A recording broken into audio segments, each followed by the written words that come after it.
And welcome back, everyone, to News 5 at 10. It is the calm before the storm, or the zen before the storm. Heading into tomorrow morning, we have a very intense cold front that'll move through the I-25 corridor between 6 and 8 a.m. And that does bring a quick burst of intense rain and snow showers. Overall impacts from that will be minimal. It's a narrow band of precip.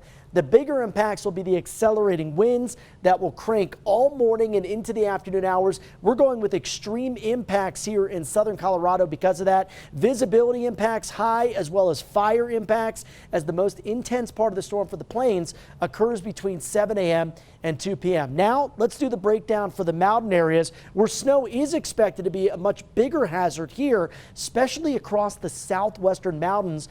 Winter weather advisories and winter storm warnings remain in effect until 5 p.m. Also, extreme impacts due to wind could see gusts as high as 80 to 100 miles per hour. Whiteout conditions, almost a guarantee early Wednesday morning, and travel expected to be dangerous to near impossible. I cannot make that message clear enough. If you can avoid traveling into the mountains through the afternoon hours tomorrow, I would highly recommend it.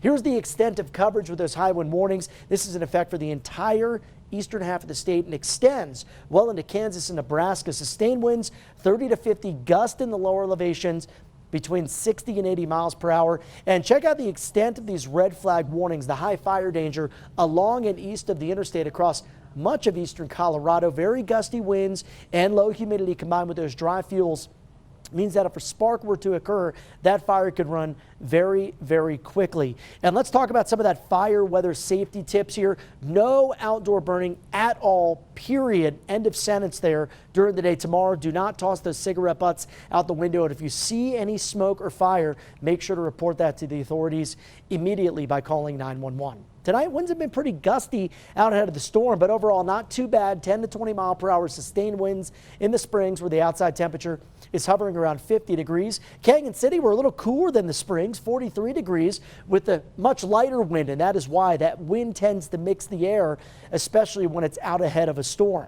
Take a look at the timing when it comes to the precip. This is the leading edge of the front, and by 6 o'clock, beginning to push out of Park County and into Teller County. By 7:15, this is rush hour, folks, right along the I-25 corridor. And see the darker reds with that rain or that liquid precip? That could be some very heavy rainfall, but it's a narrow band, so intense but short-lived. So keep that in mind. If you see it, not going to last long. You can see by 8:15 that narrow band of rain now across the eastern plains, where we could see some thunder and lightning associated with that. And then by around 10, 11 o'clock, it is gone. Behind it, clearing skies and some cold temperatures. Now, what about the wind? This is the big story. Take a look at these wind gusts ramping up in the morning. This model is going bonkers over Levita. If that verifies, that could be nearly a new state record. A 122 mile per hour wind gust, maybe in the Sangres or the eastern slopes of the Sangres. You can see through the afternoon hours, those wind gusts staying quite strong. And then I think once we get past about 3, 4, 5 o'clock, the overall extent and coverage of those stronger winds will begin to diminish. So tomorrow we will be weather alert all day long here at News 5, and this is a breakout of the reason why.